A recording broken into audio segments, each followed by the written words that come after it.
সাহায্যে আল্লাহর নবীকে বললেন, ইয়া রাসূলুল্লাহ, হুজুর আপনার প্রতি যে কোরআন অবতীর্ণ হয়েছে, ইয়া রাসূলুল্লাহ হুজুর যতটুকু নাজিল হয়েছে ততটুকু পড়ুন।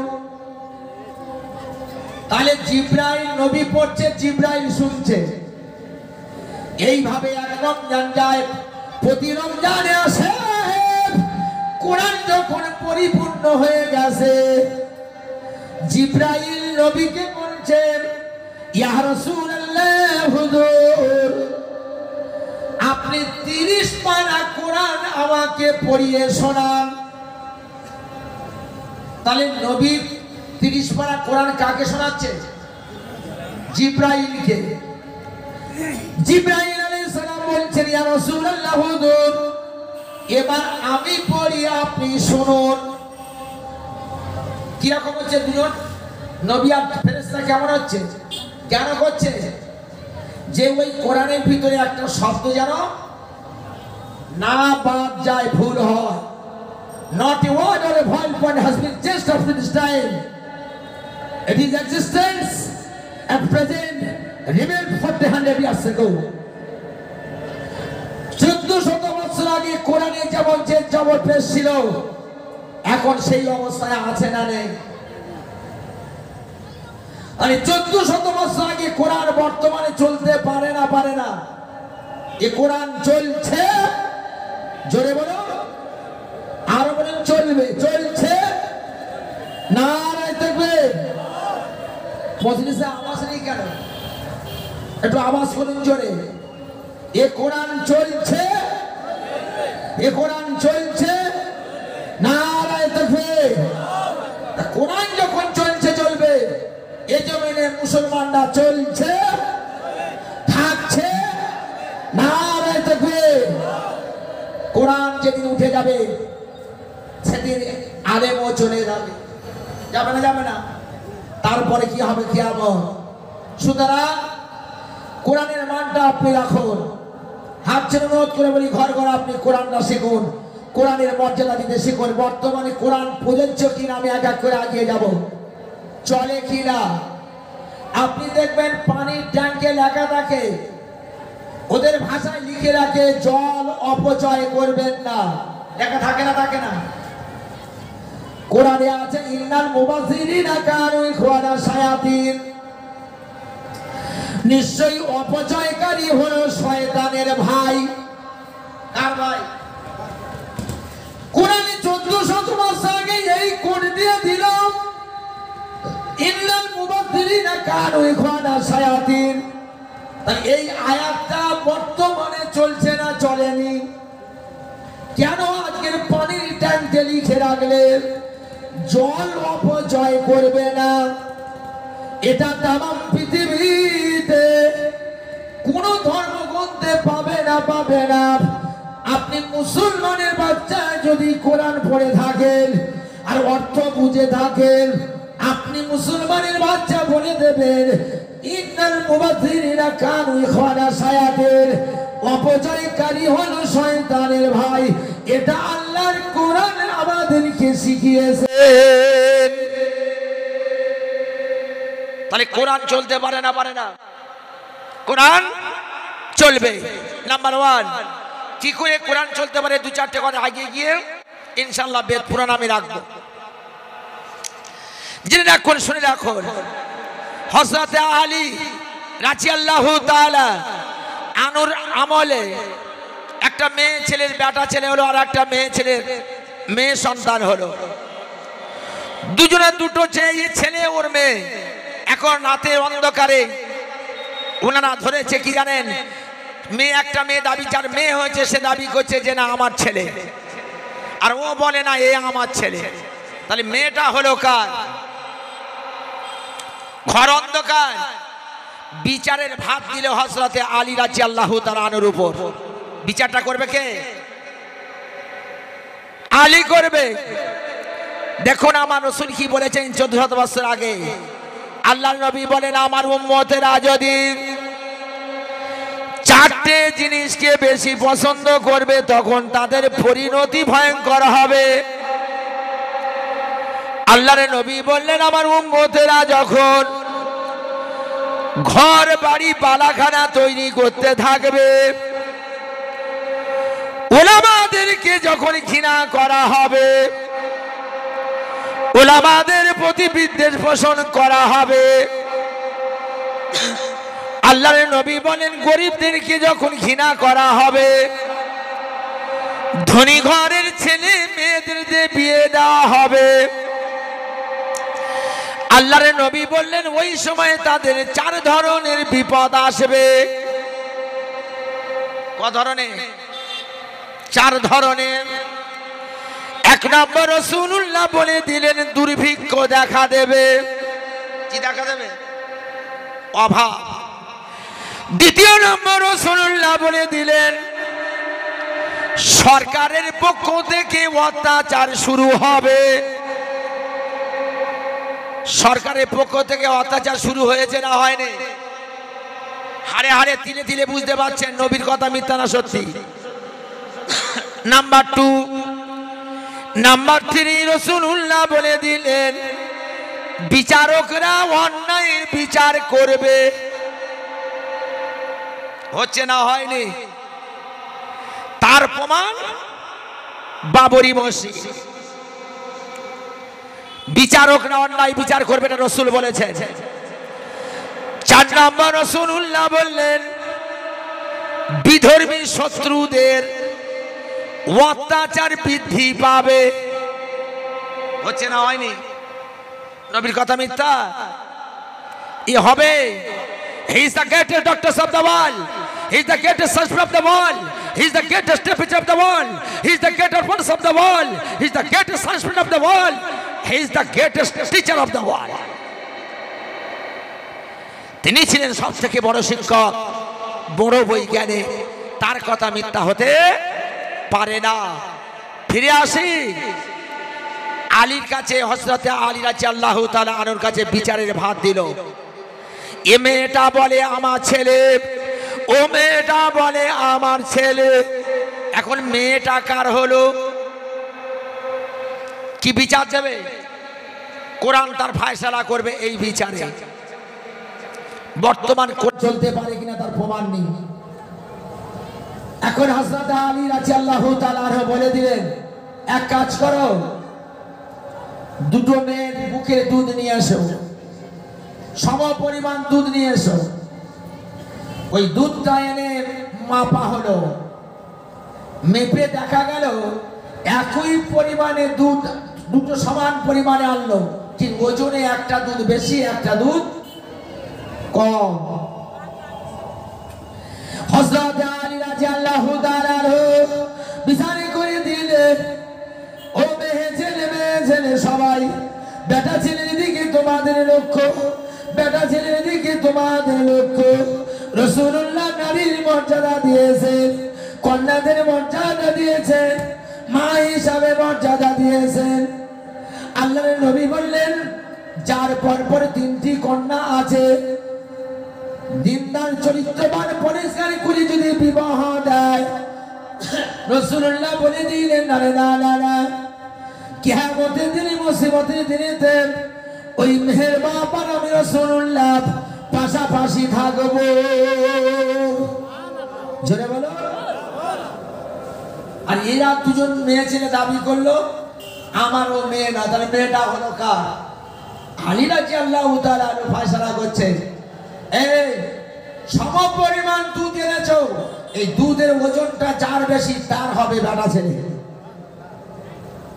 যার দুধের ওজন বেশি সেই পাবে বেটা ছেলে। এখন গিয়ে ফয়সালা করে দিল যে বুকের দুধের ওজন যার বেশি সেই হবে বেটা ছেলে, আর কম যার হবে মেয়ে ছেলে। হযরত আলী রাদিয়াল্লাহু তাআলা আনুকে ধরেছে আপনি কোরআন থেকে ফয়সালা বিচার করুন। কিসে থেকে বিচার করবেন?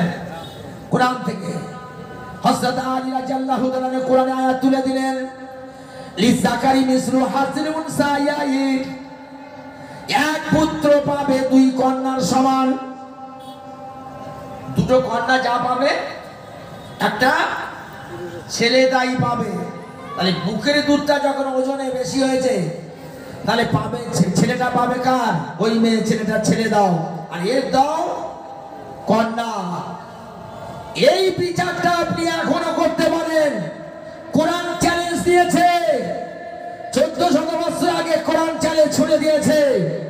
যদি বিশ্বাস না হয়, দুটো মেয়ের বুকে দুধ নিয়ে ওজন করে দেখেন, যার ওজনে বেশি সেই হবে বেটা ছেলে, আর যার ওজন কম দেখবেন সেই হবে মেয়ে ছেলে হকদার। এখানে কোরআনের বিচার ফায়সালা হলো লিসাকারি মিসলু হাজির উনসাইয়াইন, এক পুত্র পাবে দুই কন্যা সমান। জোরে একবার বলুন সুবহানাল্লাহ। তাহলে কোরআন বর্তমান জামানায় চলছে, চলবে। এইবার আসুন ফিরে আসি এক এক করে কোরআনের দিকে নিয়ে। আজকে আমি আলোচনা আপনাদের রাখবো। মাশাআল্লাহ, আরো অন্যান্য ধর্মে কি আছে আমি সব তুলে ধরবো। শিখ ধর্মগ্রন্থ জেন্দাবেস্তায় লেখা আছে, শিখ ধর্মগ্রন্থের নাম কি? Zend Avesta. তাতে লেখা আছে তৌরাত, জবুর, ইনজিল তেরে পড়ে শুন দেখবেন, রহি কোরআন কিতাব করি যুগ মে পরওয়ার। জেন আবেস্তায় লেখা আছে তৌরাত, জবুর, ইনজিল তেরে পড়ে শুন দেখবেন। আমি তৌরাত পড়েছি, জবুর পড়েছি, ইনজিল পড়েছি, বেদ পড়ে দেখেছি। যে আবেসায় লেখা আছে রহি কোরআন কিতাব কলি যুগ মে পরওয়ার। পৃথিবীতে একমাত্র পরিচালিত করার মতো উপযুক্ত গ্রন্থ হলো আল্লাহর কিতাব কোরআন। জোরে বলো নারে দেখবে। আর এই কোরআন চলছে, চলবে। কাজেই কোরআনের বিরুদ্ধে, নবীর বিরুদ্ধে, ইসলামের বিরুদ্ধে, দাড়ির বিরুদ্ধে যারা আগে আসবে আমরা তাদের বিরুদ্ধে রুখছি, রুখব। সুতরাং অনুরোধ করে হাত জোড়া করে প্রত্যেকের বলি Quran follow to Quran for all time in the world. আপনি কোরআনের দিকে বেশি বেশি করে অনুসরণ করুন। কোরআন আপনাকে নাজাত দিতে পারে না? পারে না? পারে। ফের আমি প্রমাণটা তো কোরআন কি করে চলে। এই জন্য জেনে রাখবেন, শুনে রাখবেন, হিন্দুদের গীতা, বেদ, পুরাণ আমি সব ঘেঁটে ঘেঁটে দেখেছি, মজা পেয়েছি। কি পেয়েছি গো? মজা পেয়েছি। আপনি বলুন কোন হাফেজ সাহেব যদি তারাবি নামাজে সূরা ফাতিহা ভুল পড়ে, জবরের জায়গায় জেরে তুলে দেয়, জেরের জায়গায় জবর তুলে দেয়, পিছন দিয়ে লোকমা দেবে না? দেবে না? লোকমা দেবে। কেন ভুল? তামাম পৃথিবীতে যদি হিন্দু ধর্ম, আমার যে ভাই পরীক্ষা করেছিল জাকির মাওলানা সংস্কৃত বলে ভুল ধরবো, ভুল ধরবে। তাই বলে ঠিক আছে, আমার একটা সাহস আছে। কি সাহস বাপ? যে ওদের কোনো হাফেজ তো নেই, ধরবেটা কি করে? দেখা যাক ধরে কি করে। এটা তো আমার মনের মনে একটা বড় বল। হাফেজ থাকলে তো আমার ভুল ধরবে। আপনারা প্রত্যেকে কিন্তু এক একটা সূরার হাফেজ আছেন, নেই? হাফেজ নেই? কেউ আলমদার হাফেজ, কেউ সূরা ফাতিহার হাফেজ, কেউ সূরা রহমানের হাফেজ, নেই? আপনারা কিন্তু প্রত্যেকে হাফেজ, তবে পরিপূর্ণ হাফেজ না, কেউ অংশ হাফেজ। বুঝতে পারছেন? আপনারা প্রত্যেকে কিন্তু হাফেজ। জোরে একবার বলুন সুবহানাল্লাহ। শুধু 30 পারা কোরআন শরীফ মুখস্থ করে ওর যে পরিপূর্ণ হাফেজ, আপনারা কিন্তু সবাই হাফেজ। আমি বলবো এটা মানেন না? মানেন না? এটা মানতে হবে। আপনি সূরার হাফেজ, বুঝতে পারছেন? তো এখন আমাকে ভুল ধরবে, কোথায় হয়েছে না হয়েছে আমি বলবো। ওদিকে পুলিশ দাঁড়িয়ে আছে, তা আমি চিন্তা করছি তো আমাকে ভুল ধরবে। ঠিক আছে, তা বলছেন চাচা আপনি বলা শুরু করুন। আমি ঠিক আছে, আমি বলা ধরি, আপনি তাহলে শুরু ধরে নিন। তবে এবার আমি আস্তে আস্তে ধরবো না, বন্ধ করব। আমি ধরতে বাধ্য। যখন আমাকে কেউ প্রশ্ন করবে সেখানে আমি উত্তর দিতে বাধ্য না? বাধ্য নয়? উত্তর দিতে আমি বাধ্য। তা আমি এইবার তখন ধরছি। আমি ঐশ্বর্যস্য সমগ্রস্য বিদ্যাস্য যথাশাস্ত্রে জ্ঞান বৈরাগ্য শৈব সত্যাং ভাগৈতিঙ্গনা উদপতিঞ্চ বিনাশঞ্চ ভূতানাম গতিম গতি বেদ বিদ্যা বিদ্যাঞ্চ সবচ্চ ভগবানিতি আদুল্লাহ মুখমকমল্ল মুখনি খাদাকাম অল্ল চক্র হুদ হুদ অল্ল সূর্য চন্দ্র সর্বনক্ষত্রা অল্ল ঋষিরাং সর্বদীপাং ইন্দ্রয়া পূর্বমায়া পরমন্তরিক্ষা ও নমস্তস্যৈ নমস্তস্যৈ ও নমঃ বাসাংসি জিনানিগত বিহায়ে নবানি গৃহান্নতি নরহপরাণি তথায় শরীরানি বিহাচিন্নম নানি সংগতি নবানি দেহে ওয়াজুচ্ছং পুত্র পণ্ডিত বিকৃত সুপ্রসিদ্ধ বাচং ভাষিত জায়ত সর্বং বেদিন প্রিয়তমাংশ দিন পচায়িত দাস গাকুণ যত প্রদান বেদ বিভিন্ন শ্রুতি বিভিন্ন নাশ মুনি চা সংমত বিভিন্ন ধর্ম সঙ্গে দত্তং নিহিতং গুহাং মা জেন জেন গত পন্থা বাসাংসি জিনঞ্জত বিহায় ও শিবায় নমঃ কর্মণ্য বাধিকার হস্তে মা ফল সুকথা জন ও শিবায় নমঃ নমঃ নমঃ ও ফটং ভর্ষা কালী ভর্ষা ফটং ফটফট হিং হিং ফুট ফুট। যখনই বলেছি আমি ঠিক আছে না ভুল আছে, তা তখন উনি বলছে চাচা যা বলেছেন আমার বাপ হেরে যাবে। কেন হারবে? আমি কেন হারবেন আপনি? বলছে যা বলেছেন সব সঠিক বলেছেন। আমি তুমি কচু পড়া জানা ফুটফাট কি রে, ওটা আমি এক্সট্রা করে মেরেছি যে যাতে ও আমাকে ভুল ধরে, কিন্তু ও তো হাফেজ নয়। তাহলে এখানে প্রমাণ হলো তামাম পৃথিবীতে হাফেজের ক্ষমতা দান করেছেন এবং 30 পারা কোরআন আল্লাহ সিনার ভিতরে ঢুকে হেফাজতের দায়িত্ব নিয়েছেন একমাত্র ইসলামের জন্য। জোরে একবার বলুন সুবহানাল্লাহ। অন্য কোন জাতির জন্য এটা কিন্তু আল্লাহ দেয়নি। এই জন্য তামাম বিশ্বের যদি কোটি কোটি হাফেজ হয়, সব যদি নির্মূল করে দেয়, একটা হাফেজ যদি বেঁচে থাকে, বাংলার জমিন যদি একটা মুফতি সাহেব বেঁচে থাকে, মাওলানা বেঁচে থাকে, তাহলে হাফেজ সাহেব বলবে, মুফতি সাহেব কলম ধরবে, রাতারাতি আল্লাহর কিতাব কোরআন মাজিদ তৈরি হয়ে যাবে। যদি একবার বলুন সুবহানাল্লাহ, আরো জোরে বলুন সুবহানাল্লাহ। নারে দেখবে, নারে দেখবে। এইবার আসুন, বেদা বিভিন্ন শ্রুতিয়ে বিভিন্ন নাশ মনি যা সংগতং বিভিন্ন ধর্ম সংগতং নিহিতং গুহাং মহাজেন জেন গত সপন্থা। কত শব্দ দিয়েছে, বলছে বেদ বিভিন্ন শ্রুতি বিভিন্ন মনি যা সংগতং বিভিন্ন, মুনিদের মতামত হলো বিভিন্ন। এটা যুধিষ্ঠিরকে প্রশ্ন করেছিল ভগবান। এবার কি বলছে দেখুন, শ্রেষ্ঠ ধর্মগ্রন্থের প্রমাণটা কোথায় দিচ্ছে দেখুন। মহা জেন জেন গত সব পন্থা ধর্ম তত্ত্বং নিহিতং গুহা। নবী আমার কোন গুহায় বসে ইবাদত করত? ঘেরা গুহায়। এখানে লিখে দিল ধর্ম সংতত্ত্বং নিহিতং গুহাং। ধর্মের নিগুড় রহস্য গুহার মধ্যে অবস্থিত। তাহলে এই গুহার মধ্যে বসে থাকতে হয়তো বসেছে একটাই মহামানব, তার নাম হলো মুহাম্মদ রাসূলুল্লাহ সাল্লাল্লাহু আলাইহি ওয়াসাল্লাম। তার ইন্ডিকেট করে দিয়েছে ওই মুহাম্মদ গুহায় বসে যে ধ্যান করত, ওনার উপর যেটা নাজিল হয়েছে আল্লাহর কোরআন, এইটাই হলো শ্রেষ্ঠ ধর্মগ্রন্থ। যদি একবার বলুন নারে তাকবীর, নারে তাকবীর। তাহলে এদের ধর্মের গ্রন্থে এরাও প্রমাণ দিচ্ছে, জেন্দাবেস্তা প্রমাণ দিল। বাইবেল কি বলছে এবার শুনুন। ওল্ড টেস্টামেন্ট এবং নিউ টেস্টামেন্টে লেখা আছে, Jesus said, if you will not make my commandments, and I will pray the Father, and he shall give you another comforter that he may abide with you forever.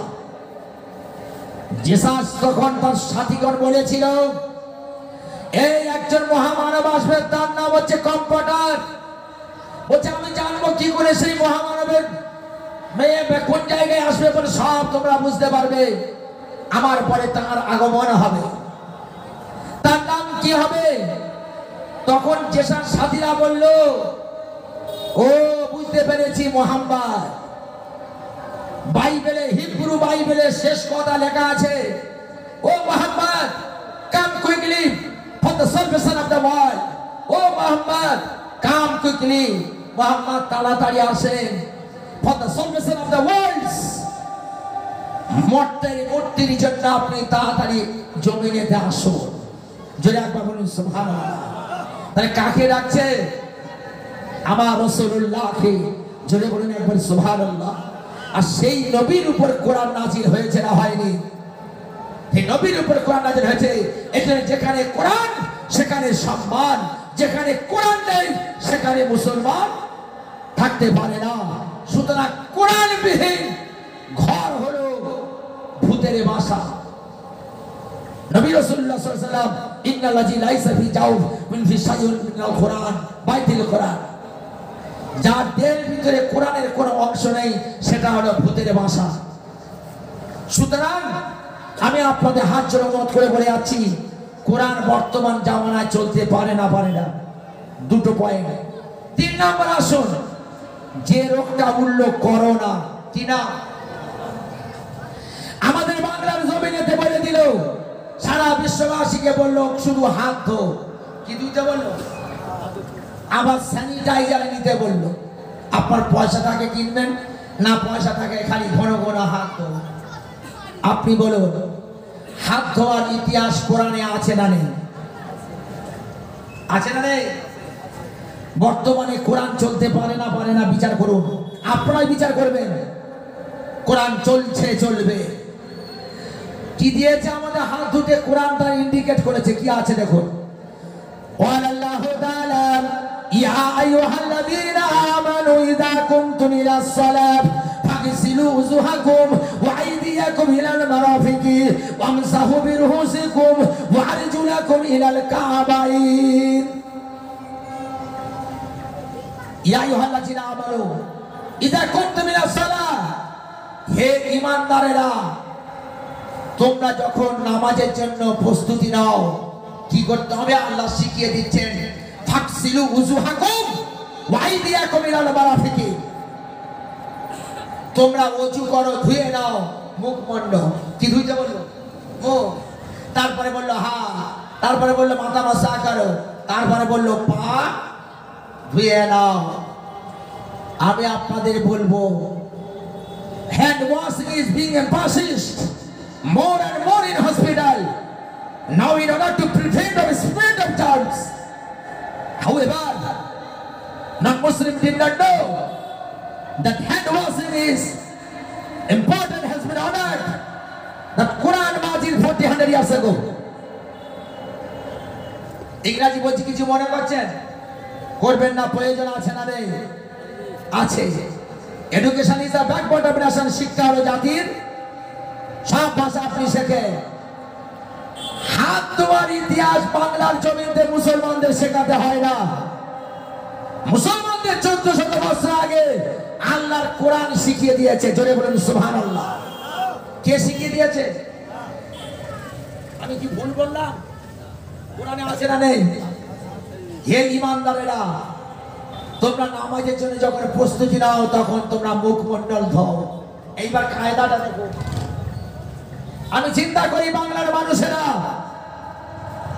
Corona দেখে don't think, don't fear, চিন্তা করবে না, ভয় করবে না। আল্লাহ তার ওষুধ দিয়েছে, দেয়নি না দেয়নি? নবী তার সমাধান করেছে। আমি আপনাদের বুঝিয়ে বলবো, এগুলো ভিতরে কিছু থাকতে হবে না, থাকতে হবে না? বলতে পারবেন না? থাকলে পারবেন না। তাহলে আমি আপনাদের কোরআন রেখেছি, কোরআন ছাড়া আমি যাবো রাজ, এরপর আমি তাফসীর করবো ইনশাআল্লাহ। তো জেনে রাখুন, শুনে রাখুন, হাত ধুইতে বললো ওযু করার সময়। নবী বললেন আমার উম্মতরা ওযু করার আগে হাতের কবজি পর্যন্ত যেন 3 বার ধুয়ে নেয়। বাবা, তিনবার। একজন নামাজি ইমানদার পরেশগার 5 ওয়াক্ত যারা নামাজ পড়ে, যদি তারা 5 বার ওযু করে, হাতের কবজি 3 5 কতবার ধুইল?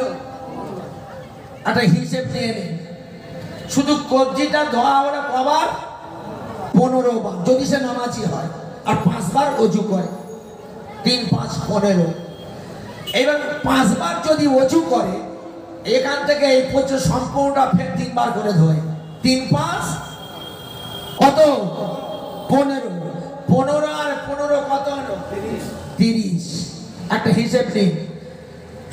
এইবার সারাদিন বলে আপনি ভাত খান, সকালে একবার, দুপুরে একবার, রাতে একবার, 3 বার হাত ধোন। 30 আর 3 33। এবার পেশাব পায়খানা সারাদিন বলে অন্তত 2 বার ধরুন, সব থেকে কম ধরেছি। 33 আর 2 কত? 35। তাহলে বাংলার জমিনে একজন নামাজি ইমানদার তৈরি যদি হয়ে যাও, তাহলে এদের এক্সট্রা করে হাত ধরার কোনো দরকার নেই। সে সারাদিন বলে অন্তত 35 থেকে 40 বার হাত ধোয়। কি ভুল বলেছি? তাহলে আমাদের শেখাতে হয় না, বাংলার জমিনে আমাদের শেখাতে হয় না যে হ্যান্ড ওয়াশিংটা তোমরা বারবার হাত ধো হাত ধো। হাত ধোয়ার ইতিহাস 1400 বছর আগে আমাদের আল্লাহ কোরআন শিখিয়ে দিয়েছে। জোরে বলুন এখন সুবহানাল্লাহ। আর নবী তার প্রাধান্য দিয়েছে ওযু করার আগে তুমি 3 বার ধো। এই হোয়াট ইজ দ্য কজ? কারণটা কি? কেন এইবার 3 বার এই পর্যন্ত ধুইবেন? এইবার তার একটা কারণ নেই। নবী তো ইউনিভার্সিটি বললেন না, নবী বিশ্ববিদ্যালয় বললেন না, কোন জায়গায় নবী বললেন না।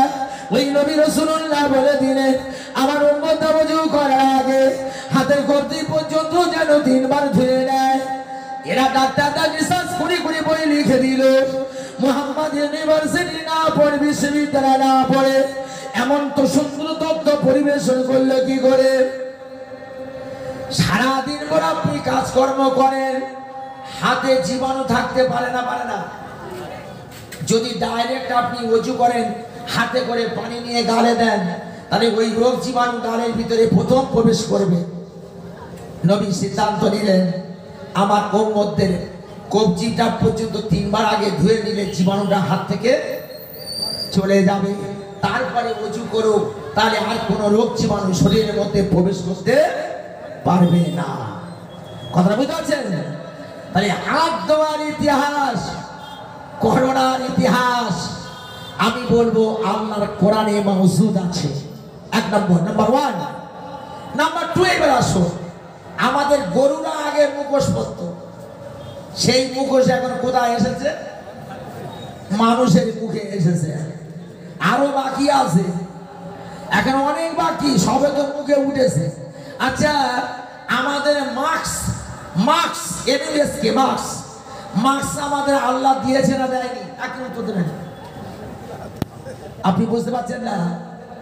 আল্লাহ আমাদের মাস্ক দিয়েছে, কোথায় বলেন তো? নাকের ভিতরে আল্লাহ চুল দিয়েছে না দেয়নি? নাকের ভিতরে চুল আছে না নেই? রাসূলুল্লাহ বলেন, নাকের চুল তুমি হাত দিয়ে টেনে ছিঁড়বে না। কেন বললো? নরম জায়গা, টানলে কি হবে? ওই জায়গাটা ফুলে উঠবে, ব্যথা হবে। কত সুন্দর থিওরি রাসূল দিলেন। নাকের ভিতরে চুল কিন্তু আল্লাহ এমনি দেয়নি, এমনি দিয়েছে যাতে রোগ জীবাণু আপনার নাকের ভিতরে প্রবেশ করে মাথায় না পৌঁছাতে পারে। যার পরে নাকের ভিতরে আল্লাহ চুল দিয়ে মাস্কের ভূমিকা টেনেছে। এই যে নবী রাসূলুল্লাহ বলে দিলেন যে তোমরা যখন হাঁচি হবে, তোমাদের হাঁচি হওয়ার সময় মাথাটা নিচু করো। কি করতে বলবো? মাথাটা নিচু করো, আর মুখে একটা রুমাল চেপে ধরো। আর এখনকার মুসলমানের ছেলেরা যখন হাঁচি হয়, মুখটা কি করে? উঁচু করে, যাতে নোংরাগুলো ওর গায়ে গিয়ে পড়ে। সাংঘাতিক যন্ত্র। আর নবী বলছে তুই মাথাটা নিচু কর, আর কাপড় নিয়ে মুখে একটু চেপে ধর। কেন করবেন?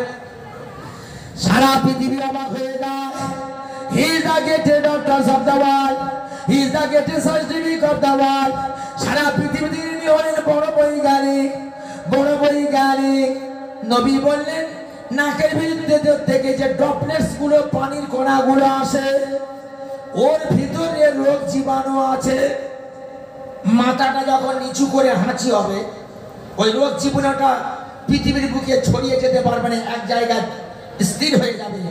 আর মুখে রুমাল দিয়ে চেপে ধরলে ওই রুমালটা তুমি পরে ধুয়ে নেবে। তাহলে দেখা গেল হাত ধোয়ার ইতিহাস আছে কোরআনে, আর মুখোশের ইতিহাস আছে নবীর কাছে। জোরে বলুন সুবহানাল্লাহ। কার কাছে আছে? নবীর কাছে। তাহলে বাংলার জমিন থেকে আমাদের মুসলমানদের মাস্কের আর হাত ধোয়ার ইতিহাস আমাদের শেখাতে হবে না, আমাদের কোরআন আর রাসূলের কাছে মওজুদ।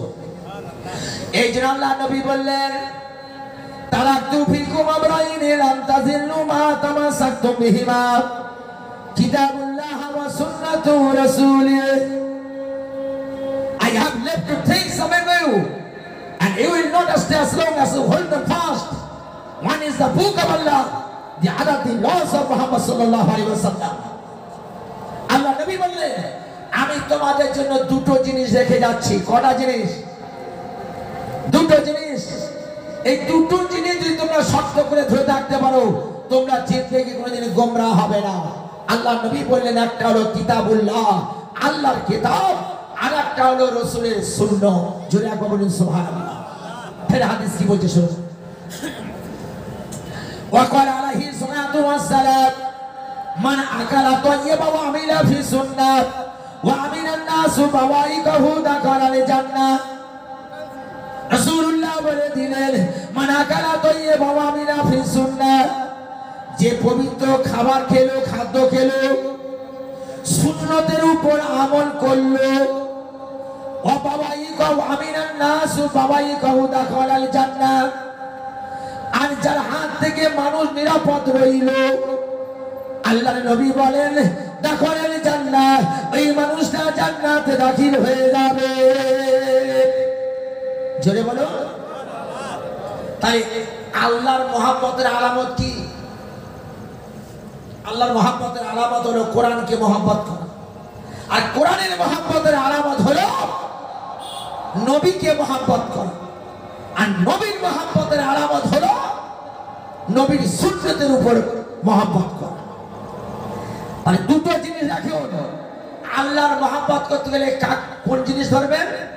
চিল্লে বলুন, কোরআনকে। আর নবীর মহব্বত করতে গেলে কোনটা ধরবেন? নবীর সুন্নতকে। সুন্নতের উপর আপনি আমল করে যাবেন। রাসূল বলেছেন দাখালাল জান্নাহ, ও আমার সঙ্গে জান্নাতে দাখিল হয়ে যাবে। জোরে বলুন একবার সুবহানাল্লাহ। সাহাবায়ে কেরামরা নবীকে দেখেছে না দেখেনি? আমরা কিন্তু নবীকে দেখিনি। এখন একটা সাহাবা যুদ্ধের ময়দান থেকে এসে রক্তাক্ত শরীর নিয়ে দাঁড়িয়ে আছে। অন্য একজন সাহাবা এসে বলছে তুমি এইরকম দাঁড়িয়ে আছো কেন? বলছে আমার জীবনে একটাই বাসনা আছে, একটাই কামনা আছে, এই বয়সে আমি এই চোখ দিয়ে জনমের মতো একবারে যেন আমি আমার রাসূলুল্লাহকে একবারে চোখে দেখে নি। কাকে দেখবে?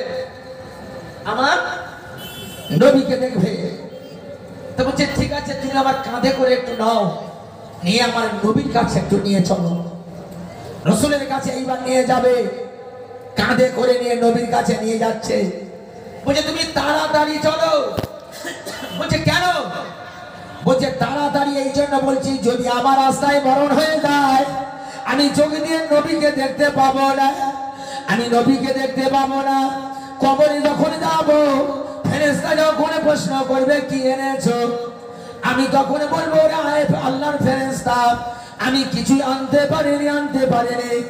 আমি ইহ জগৎ থেকে বিদায় নেওয়ার আগে জনমের মতো একবারে চোখ দিয়ে আমি আমার নবীকে দেখে এসেছি। কাকে দেখেছে? নবীকে। কাঁধে করে নিয়ে তাড়াতাড়ি যাচ্ছে রক্তাক্ত শরীর। রাসূল দেখে বলছে হা আসসালামু আলাইকুম। উত্তর দিলেন ওয়ালাইকুম আসসালাম। আর তোমার একই অবস্থা? বলি ইয়া রাসূলুল্লাহ হুজুর আমার যদি মরণ হয়ে যায় আমি সেই জন্য তড়িঘড়ি এসেছি আপনার চেহারা মোবারকটা দেখার জন্য। আমি কবরে যাওয়ার পরে যদি আল্লাহর ফেরেশতা আমাকে প্রশ্ন করে তুমি কি এনেছো, আমি ওই সময় কিছু বলবো না। ওই সময় একটাই কথা বলবো, ওরে আল্লাহর ফেরেশতা, আমি কিছুই আমল আনতে পারিনি, একটাই জিনিস সঙ্গে করে এনেছি, আমি এই চোখ দিয়ে আমি আমার নবীকে দেখে এসেছি। জোরে একবার বলুন নারে দেখবে, নারে দেখবে। তাহলে সাহাবায়ে কিরামরা নবীকে দেখেছে, আমরা নবীকে দেখতে পাইনি। তাহলে নবীর মহব্বত করতে গেলে আমরা কিসের উপর মহব্বত করব? নবীর সুন্নতের উপর মহব্বত করব। এইবার আপনি আসুন চলে ফিরে করোনা রোগের জন্য যখন বাংলা জমিনে ছড়িয়ে গেল, সবার খেতে দিল কি? কেউ বলে আদা খাও, কেউ বলে চা খাও, কেউ বলে তুলসী পাতা খাও। বলেছে না বলেনি? আরে আমাদের নবী কি খেতে বলেছে সেইটি লক্ষ্য রাখুন। নবী কি খেতে বললো? হাদিস না, বিল্লাহি কল আসালি সালাসা গাদাত কুল্লা শারিন আম ইউসবু আজিমুন মিনাল বালা। রাসূলুল্লাহ বলে দিলেন, আমার উম্মতরা যদি প্রতি মাসে 3 দিন খালি পেটে মধু চেটে চেটে খায়, কদিন খাবে? 3 দিন। তাহলে নবী কি খেতে বললো? মধু। আর এরা কি ধরেছে? আদা, চা খাও, তুলসী পাতা খাও। তাই নবী কি খেতে বললো? জোরে একবার বলুন। আসাল। আসাল মানে কি? মধু। মিল্লাহি কল আসালি সালাসা, 3 দিন মধু খাও খালি পেটে।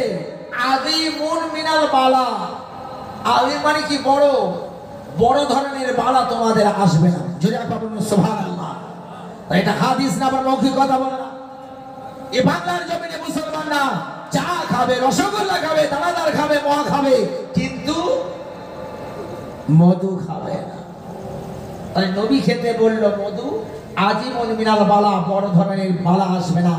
বাংলার জমিনে মুসলমানদের আমি বলবো অনুরোধ করে, তোমরা বেশি বেশি করে কি খাবে? এখন বলবেন যাদের সুগার আছে কি করে খাবে? সুগার রোগীদের কোনো মিষ্টি চলে না। এখন সুগার রোগীরা আমি বলে যাচ্ছি, যাদের ব্লাড সুগার আছে, সুগার রোগীদের সেপা হিসাবে যদি মধু খান, সেপা হিসাবে, আপনার কিন্তু ব্লাড সুগার বাড়বে না। এই জন্য যাদের ব্লাড সুগার ফেল করে যায়, ডাক্তাররা বলে রসগোল্লা খাও, মিষ্টি খাও, সুগারটা উঠে যায়, দাঁড়িয়ে যায়। কথা বুঝাচ্ছেন? আর সুগার ফেল করলে তারা মিষ্টি খেতে দিচ্ছে। আপনি এটা সেপার নিয়েতে মধু 3 দিন খান। কারা খাবেন একটু হাত তুলুন দেখি, আমি বাংলার জমিতে একটু তুলে নিই, দেখিনি, দেখি কারা খাবেন। না রে দেখবে, আওয়াজ নেই কেন? Low voltage. একবার জোরে দেখবে দিন, না রে দেখবে, খিচিমিচি আওয়াজ দিন, না রে দেখবে, আরো আওয়াজ দিন, না রে দেখবে। একবার জোরে বলুন আল কোরআনের আলো, এই আল হাদিসের আলো, নারায়ে তাকবীর। তাহলে প্রথম প্রেসক্রিপশন কি খাবে? মধু। দ্বিতীয় প্রেসক্রিপশন চলে আসো। রাসূলুল্লাহ সাল্লাল্লাহু আলাইহি ওয়াসাল্লাম কি বললেন? হাব্বাতি সাউদাই শিফা মিন কুল্লি দাইন ইল্লা সাম। রাসূল বলছেন হাব্বাতি সাউদা, হাব্বাতি সাউদা মানে হচ্ছে কালো জিরে। কি খেতে বললো? কালো জিরে তুমি খাও। কি করে খাবে? এটা হাতে করে নেন, এইরকম 1 চিমটি করে হাতে করে নিয়ে 5টা টাইম খাবেন।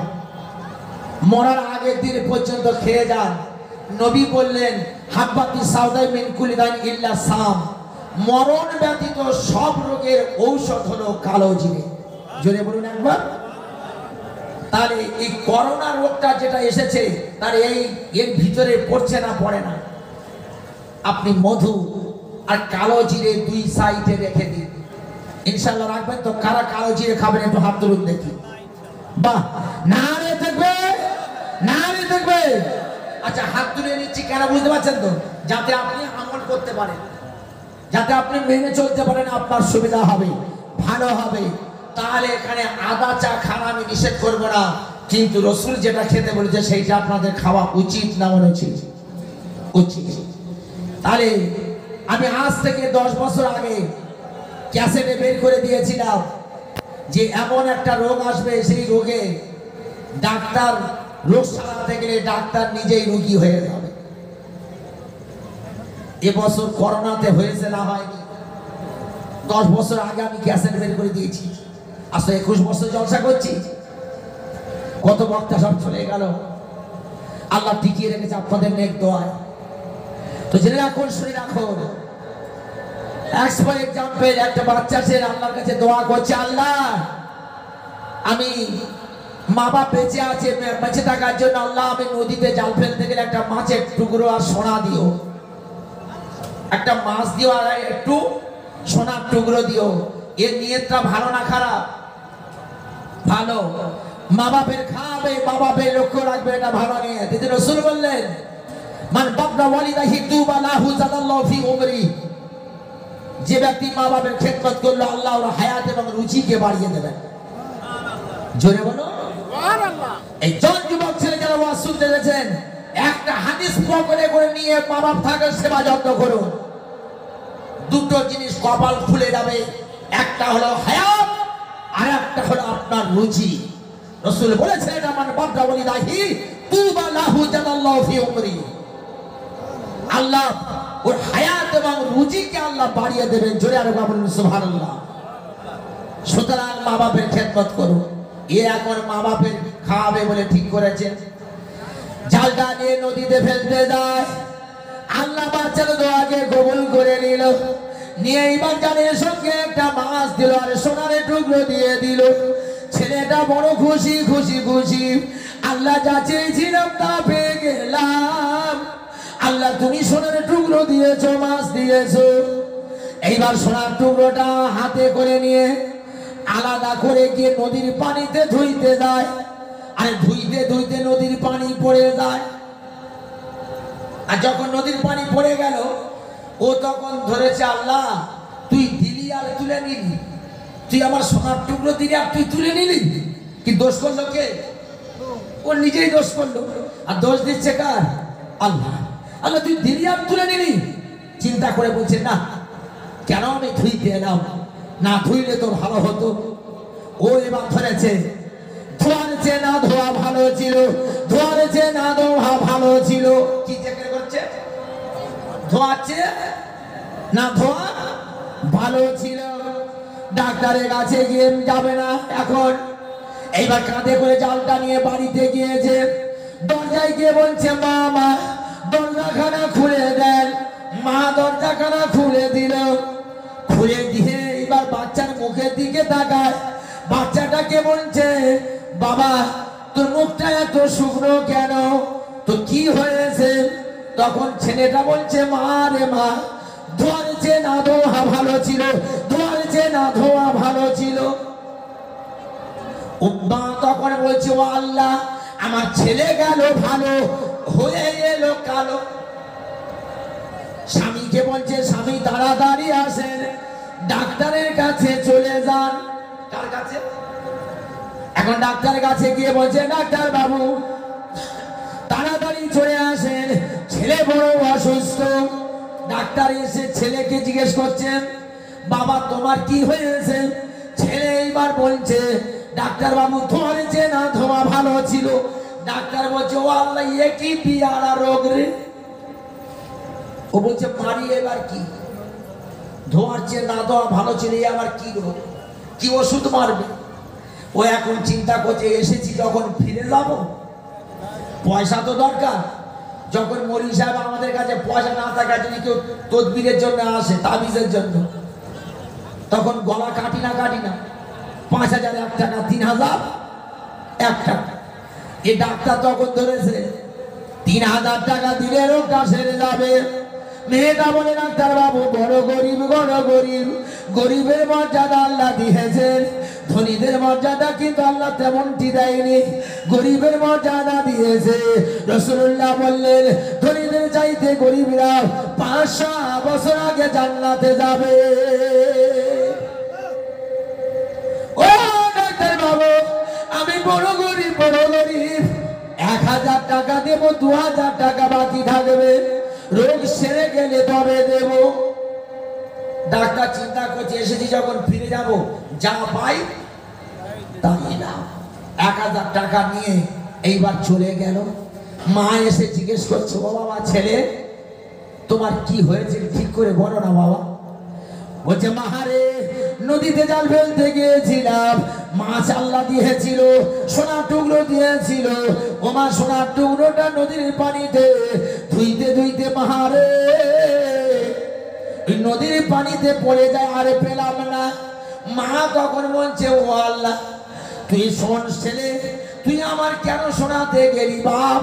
আমি এতক্ষণ তো ভালো ছিলাম, তুই আমার শোনাতে গেলি কেন রে?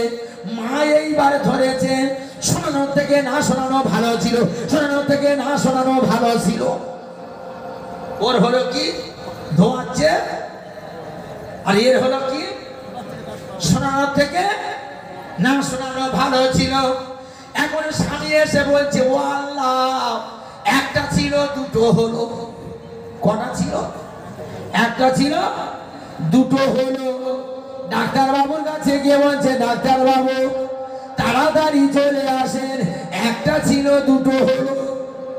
ও চোখ লাগাবে না জানে একটা রোগী দেখে এসেছি 2000 টাকা পাবো, আর ফের আর একটা হয়েছে, তাহলে ডবল টাকা আমি পাবো। ওই আশা নিয়ে এইবার এসে হাজির। বলছে কই তোমার বিবি কই? তা বলছে ওই তো। বিবিকে জিজ্ঞাসা করছে তোমার কি হয়েছে? বলছে শোনানো থেকে না শোনানো ভালো ছিল, শোনানো থেকে না শোনানো ভালো ছিল।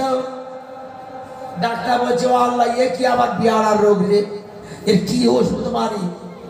তা বলছি তখন এবার চিন্তা করছে, তাই তো যে কোনো প্রকারে এসেছি আর ফিরে যাবো? তা বুদ্ধি খাটিয়ে তখন বলছে, এক কাজ করো, 2000 টাকা যে বাকি ছিল ওই বাকি টাকাটা আমার দিয়ে দাও। কত? কোন টাকা? যে টাকাটা বাকি আছে ওই টাকাটা আমার দিয়ে দাও। তা 2000 টাকা। তখন স্বামী বলছে, ডাক্তার বাবু বড় গরিব, টাকা দেবো না বাকি টাকা দেবো ফাঁকি, বাকি টাকা দেবো ফাঁকি। বাকি টাকা কি দেবে? ফাঁকি দেব। ডাক্তার তখন বলছে, ও আল্লাহ আমি কি বিপদে বললাম, কেন আমি বাকি দিতে গেলাম? আমি ডাক্তার বাকি দিয়ে তো বড় ভুল করলাম। ডাক্তার এইবার ধরেছে, বাকি দেওয়াচ্ছে না দেওয়া ভালো ছিল, বাকি দেওয়াচ্ছে না দেওয়া ভালো ছিল। তাহলে ওর হলে কি ধোয়াচ্ছে, মার কি হলো শোনানোর থেকে, আর ডাক্তার সামাতে এসে সে কি হয়ে গেল, নিজেই রোগী হয়ে গেল। সুতরাং সাবধান, বাংলার জমিতে গোনামুক্ত জীবন গড়ুন। কি মুক্ত? গোনামুক্ত জীবন গঠন। সেই জন্য ডন থিঙ্ক ডন ফিয়ার, ভয় করবেন না। এর সম্পূর্ণ ছক আমার রসুল আমার কোরআন দিয়ে গেছেন। জোরে একবার বলুন সুবহানাল্লাহ। আসেন এক উচ্চ আওয়াজে দরুদ শরীফ পড়ে নি। আল্লাহুম্মা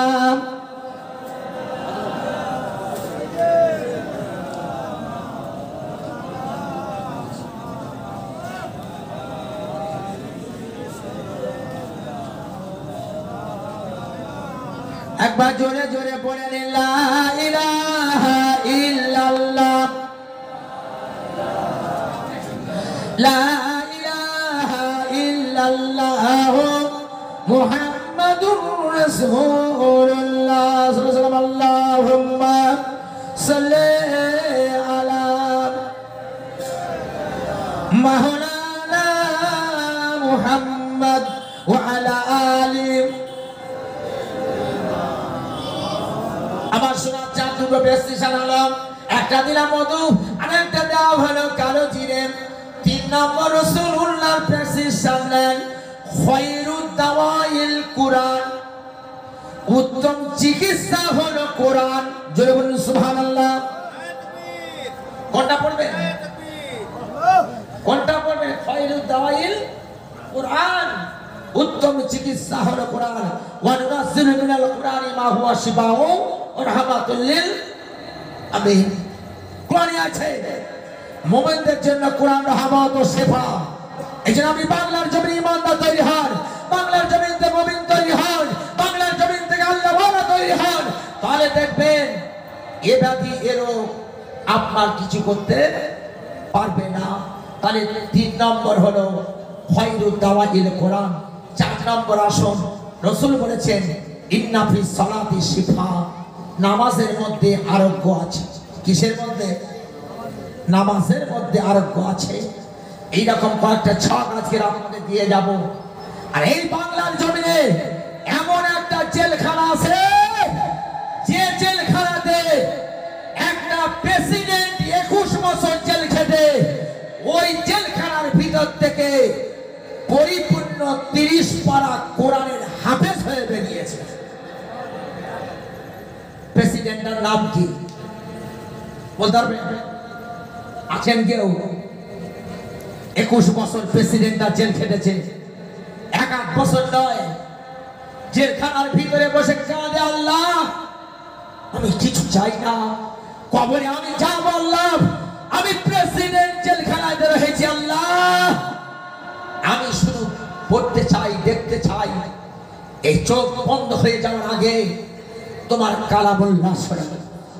আমি জেলখানার ভিতর থেকে যেন আল্লাহ পরিপূর্ণ আমি 30 পারা কোরআনের হাফেজ হয়ে আমি জেল থেকে বেরোতে পারি।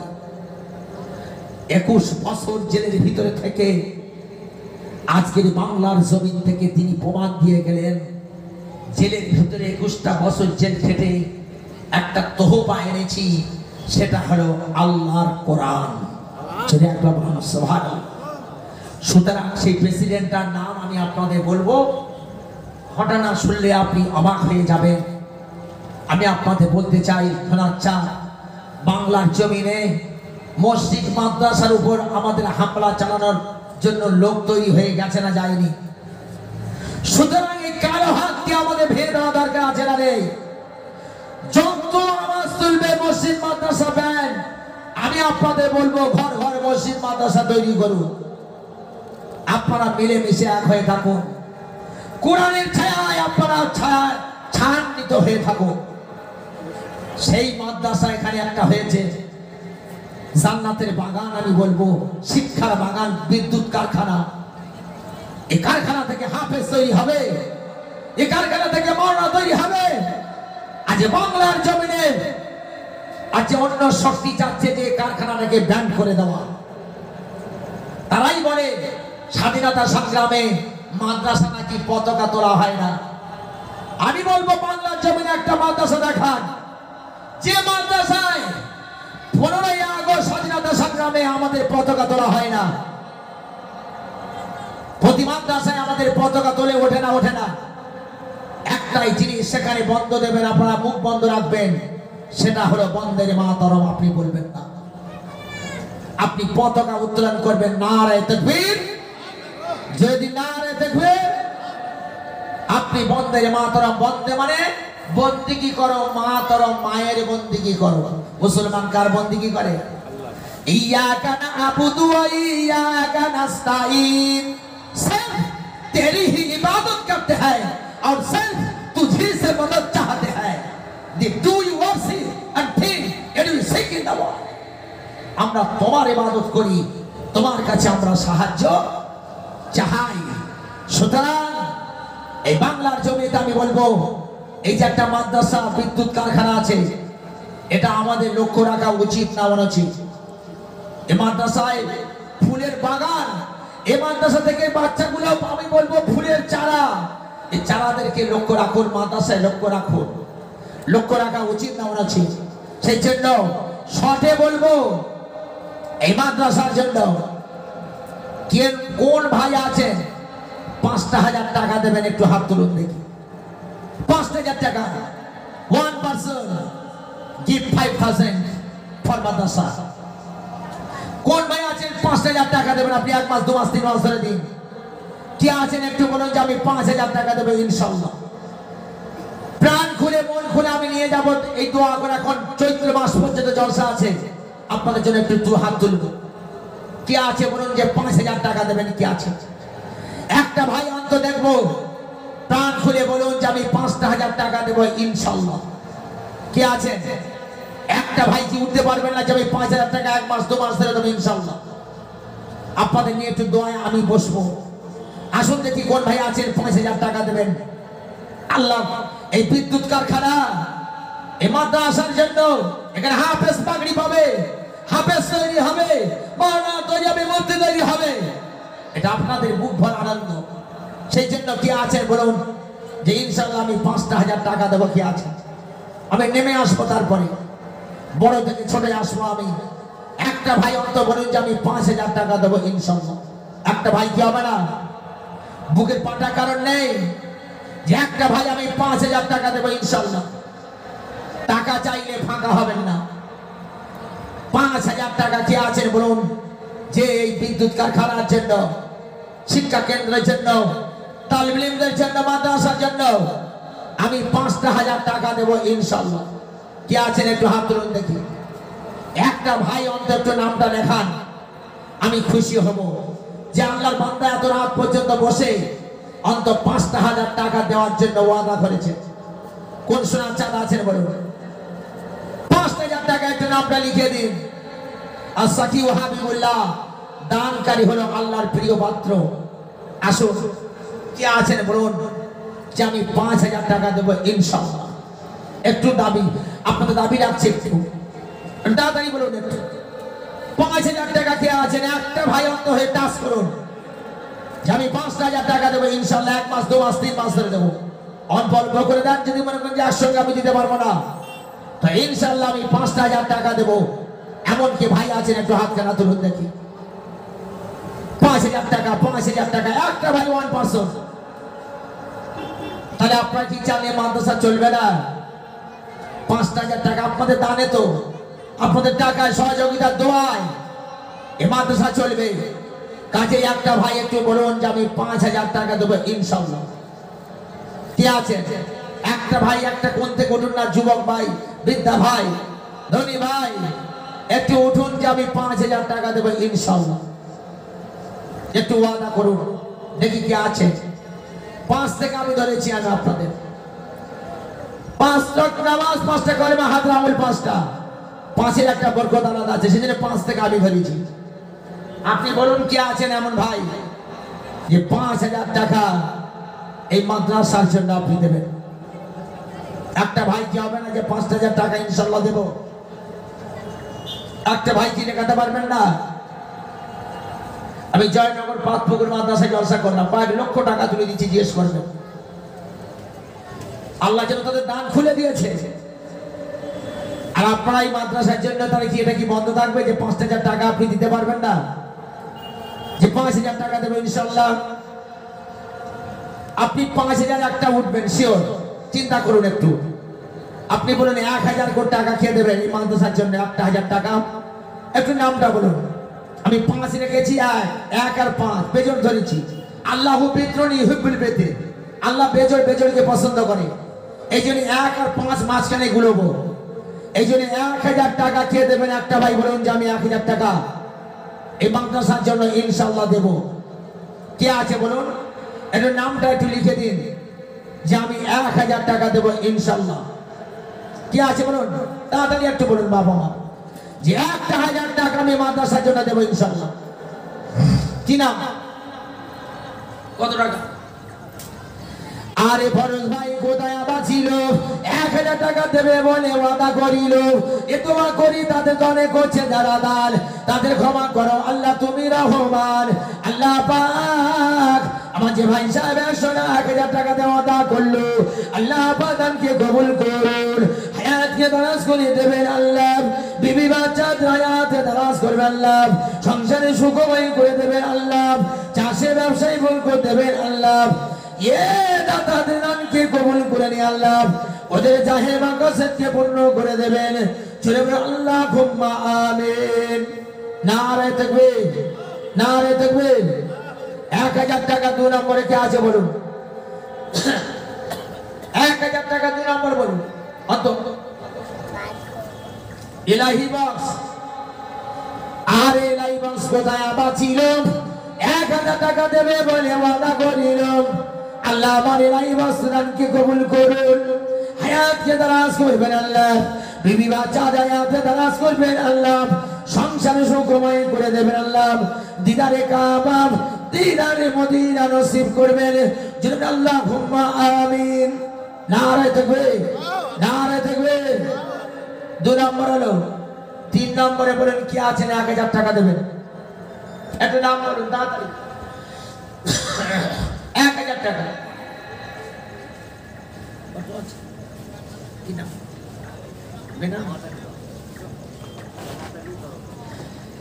জামাত আলী তরফদার 1000 টাকা। নারায়ে তাকবীর।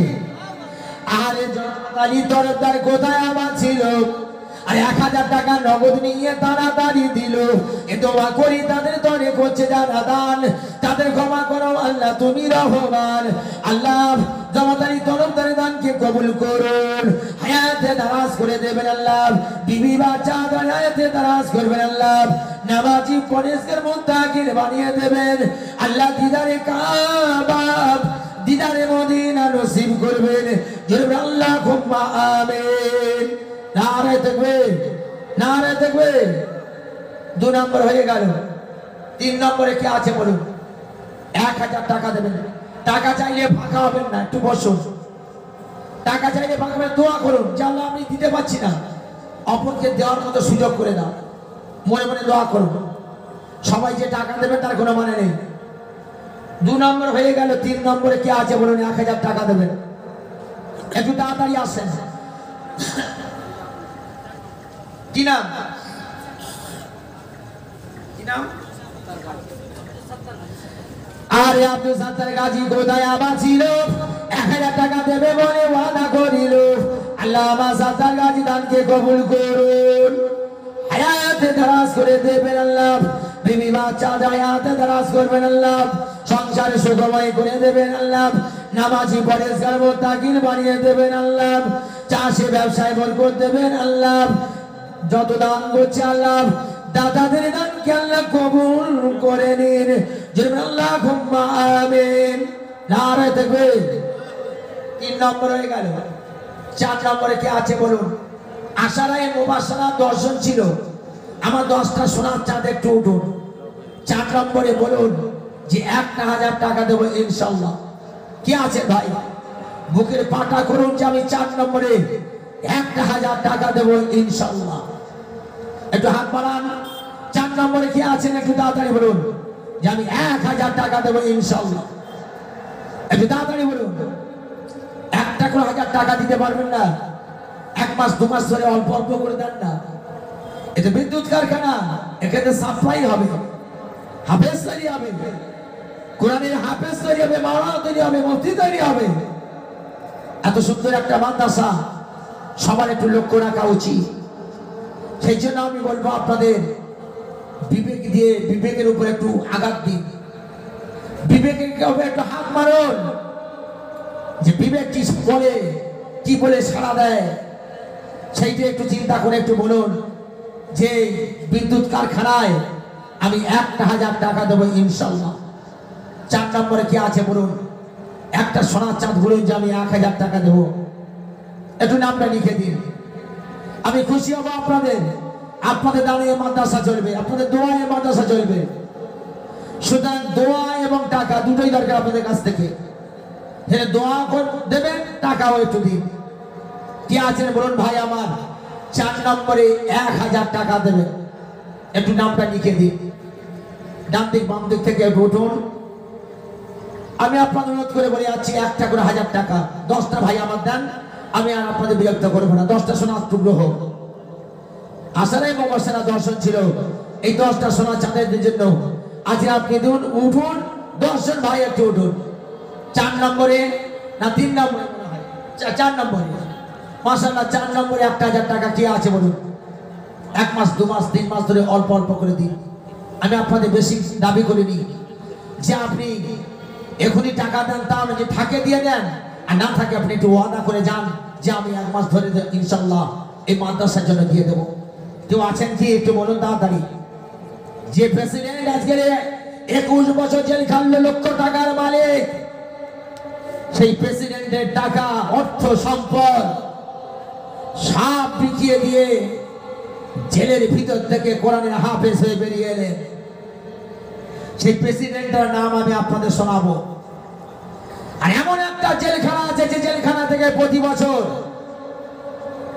কোরআনের হাফেজ 50 জন করে হাফেজ বেরিয়ে আসে জেলখানা থেকে। সেই জেলখানাটার নাম কি আমি আপনাদের বলে যাব। সেই জন্য একটু আসুন যাতে বলার সুযোগ করে দিন। আসুন 1000 টাকা খেয়ে দেবেন। 4 নম্বর একটু বলুন। এত 10টা সোনার চাঁদ এতক্ষণ পর্যন্ত আপনারা যা শুনলেন মনে করুন যে আল্লাহ আমার সোনার চাঁদগুলো অন্তত একটা করে 1000 টাকা একটু সাড়া দিয়েছে কথায়।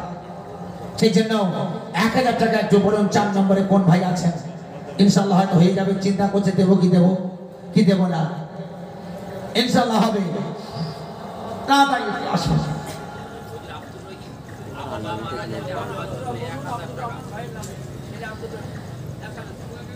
আব্দুর রহিম ভাই কোথায় আবার ছিল?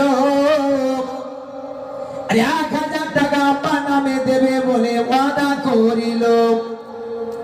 এ দোয়া করি তাদের দরে করছে যারা দান, আর তাদের ক্ষমা করো আল্লাহ, তুমি রহমান। আল্লাহ আমার ওই ভাই দানকে কবুল করে নিন। আল্লাহ ওনার আব্বাজানের কবরের আযাবকে মাফ করে দেবেন আল্লাহ। কবরকে নুরুন আলা নূর বানিয়ে দেবেন আল্লাহ। কবরকে রিহাজুল জান্নাহ বানিয়ে দেবেন আল্লাহ। আল্লাহ আমার ভাইদানকে কবুল করে নিয়ে আল্লাহ রুজিতে বরকত দেবেন আল্লাহ। চাষে ব্যবসায় বরকত দেবেন আল্লাহ। সংসারে বরকত দেবেন আল্লাহ। নামাজি পরিষ্কার মুত্তাকিন বানিয়ে দেবেন আল্লাহ। দিদারে কাবা দিদারে মদিনা আল্লাহ পাক ওদের নসিব করবেন। জব আল্লাহুম্মা আমিন। আব্দুল আলিম মল্লিক, মাশাআল্লাহ। আমার আব্দুল আলিম মল্লিক ভাই নগদে 1000 টাকা। জোরে একবার তাকবীর দিন, নারে তাকবীর। আরে আব্দুল আলিম মল্লিক ভাই কোথায় আবার ছিল? 1000 টাকা নগদ নিয়ে তাড়াতাড়ি দিল। আল্লাহ পাক আমার আব্দুল আলিম ভাইয়ের দানকে কবুল করুন, হায়াতকে দারাজ করে দেবে আল্লাহ। বিবি বাচ্চাদের হায়াতে দারাজ করবে আল্লাহ। আল্লাহ পাক নামাজি পড়ে যাবো তাকে বানিয়ে দেবে আল্লাহ। দিদারে কাবা দিদারে মদিনা আল্লাহ পাক ওদের নসিব করবেন।